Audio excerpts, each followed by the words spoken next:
10 signs you may be experiencing subtle racism while working remotely. Coming from someone who has worked remotely since 2022, I've learned that racism in workplace doesn't always look like blatant insult or discrimination. Sometimes it's so subtle that you question yourself before you even question the behavior. And of course, none of these signs alone prove racism. There can be other explanations for it, but several of these signs happen consistently, and they may affect people from similar backgrounds more than others. And it may point to a bias that I feel like deserves attention. Number one, your ideas suddenly becomes brilliant when someone else says them. So you share an idea in a meeting, nobody acknowledges it, and 10 minutes later, when your colleague says the same thing but in a different manner, it is praised. And this happens repeatedly. So I think it's worth paying attention. Remote work can sometimes make it easier for people's contribution to be overlooked because there are like fewer opportunities to build visibility outside of the meetings we have. Number two, constantly being asked to prove yourself. So they ask you to do more explanation, more evidence of your work. Meanwhile, your colleagues with similar responsibilities are trusted with like less level of scrutiny. Holding everybody to high standard is very important. So holding only a certain employee to this standard is not nice. Number three, you are left out of conversations that affect your work.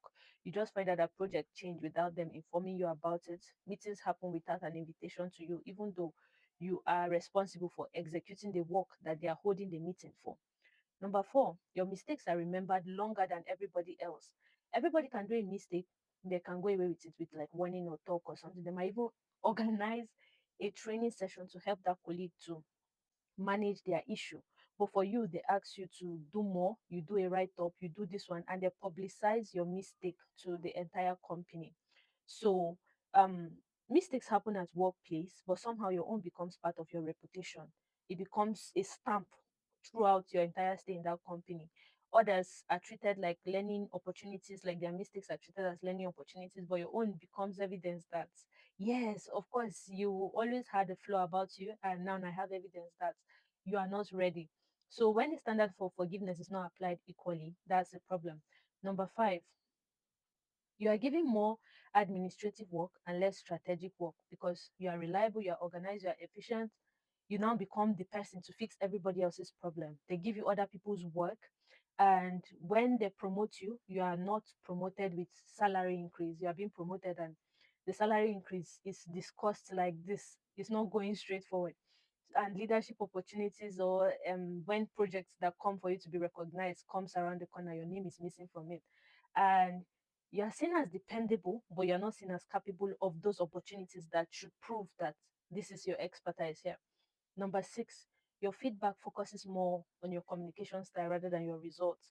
Now, this one is very common. You hit targets, clients are happy, your work is accurate, but your feedback is like, yeah, you need to be more confident, less direct, be more polished, no nouns, do this, do that, don't talk like this, don't talk like that.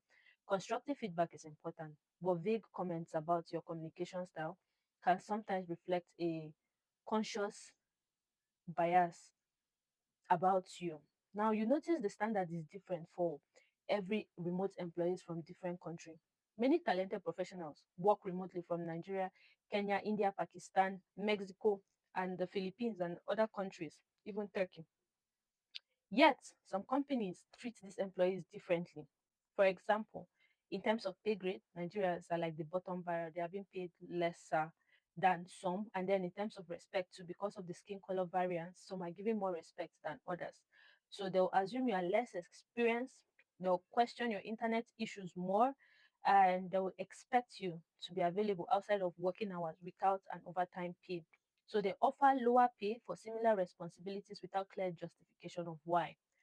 Now, you rarely receive public recognition. You perform well, you solve difficult problems, you help the team, and all that. All you get is, oh, thank you, you're so valuable. You are not given any form of monetary compensation for that, or like to show that, oh, I value you or anything. You're not considered for growth opportunities. You will train the new employees that come to that company. You will improve the processes. You will take initiative. Yet, when leadership opportunities come, it goes to a particular group of people. Now, career growth shouldn't depend on being physically at the office only. Or they promote you, but your pay does not reflect that promotion. I think I've said this before. Number 10, you start questioning yourself more than the situation. Sometimes you see it's subtle, you know, your mind will tell you you are being treated differently, but you cannot just say it. So you start thinking maybe you are not good enough. Now, working remotely is an incredible opportunity for professionals across the world.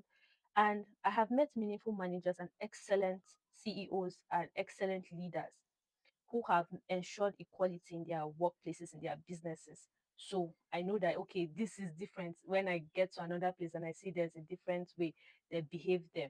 So if several of these things resonate with you, there are things to do. Document everything, build your reputation well in a way that speaks for you, and stop keeping your wins to yourself. Publicize it. If you do one thing for the company, say it, write it on your LinkedIn, blow your own trumpet. Build your own relationships outside of your direct manager, across team. Ask for feedback in writing. Every constructive feedback should be in writing. Keep records, build your skills. And then if it doesn't improve, build your emergency exit plan. And also, it's important to separate your identity from your employer's opinion of you so it does not affect your mental health and you're not burnt out quick. Now, know when to escalate things, build a career that gives you choices, but at the same time, don't feel like you are trapped here and there's no way out. So, and also know that not every unpleasant workplace experience is racism, and not every manager is biased. But if you notice consistent patterns where you are feeling unseen and you are held to a different standard than others, investigate it more so that you can protect your professionalism, documentation, and your continuous learning. Like you protect yourself with these things, with your professionalism, documentation, continuous learning, and also with a strong professional network. That's all. Until next time. Bye bye.